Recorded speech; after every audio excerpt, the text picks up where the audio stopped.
That tiny ray of hope Colleen Gray offers at the end was tacked on by screenwriter Jules Furthman at the behest of studio chief Daryl Zanuck, who felt it necessary to lighten, just a bit, the book's utterly bleak ending, which, of course, is the moment Stan accepts the job as the show's new geek, admitting he was born for it. The novel left no room for Stan's redemption. Nor would there be any redemption for the story's author, William Lindsay Gresham.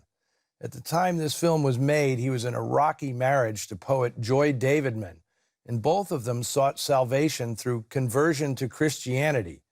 Davidman eventually left her abusive, alcoholic husband to pursue a relationship in England with her pen pal and spiritual mentor, writer and theologian C.S. Lewis, author of the Chronicles of Narnia. They married in 1956, and their touching and ultimately tragic love story was depicted in William Nicholson's 1989 play Shadowlands, made as a film in 1993 by director Richard Attenborough, starring Deborah Winger as Davidman and Anthony Hopkins as C.S. Lewis. It's doubtful there will ever be a movie biography of William Lindsay Gresham. His life was just too depressing. His unrelenting quest for some sort of provable salvation, untainted by human chicanery, turned him into an alcoholic. On September 14, 1962, Gresham checked into the Carter Hotel in New York under the name Pete Crumbine, the drunken mentalist played by Ian Keith in today's film. He opted to cut short his spiritual quest with a handful of sleeping pills, in the same room where years earlier he'd written the first draft of Nightmare Alley. A fittingly dark finale for the writer of one of the darkest books ever published in America.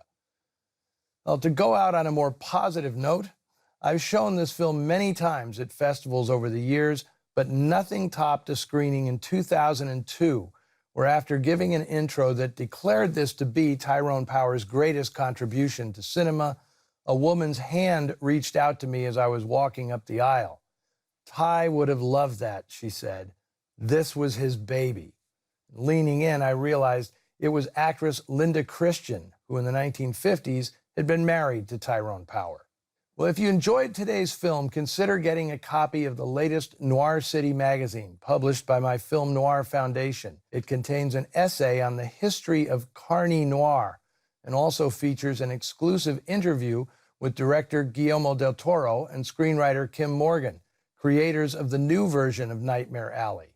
Their film stars Bradley Cooper as Stan Carlisle and features a fabulous supporting cast, with Kate Blanchett, Rooney Mara, and Toni Collette in the roles played in 1947 by Helen Walker, Colleen Gray, and Joan Blondell.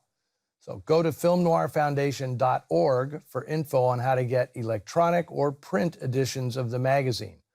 Both versions of Nightmare Alley merit lots of discussion, so share your thoughts with us on the Noir Alley Facebook page and Twitter feed. Next week, I'll be back with an unheralded but absolutely terrific crime picture from 1951, The Mob, starring Broderick Crawford as an undercover cop investigating waterfront rackets.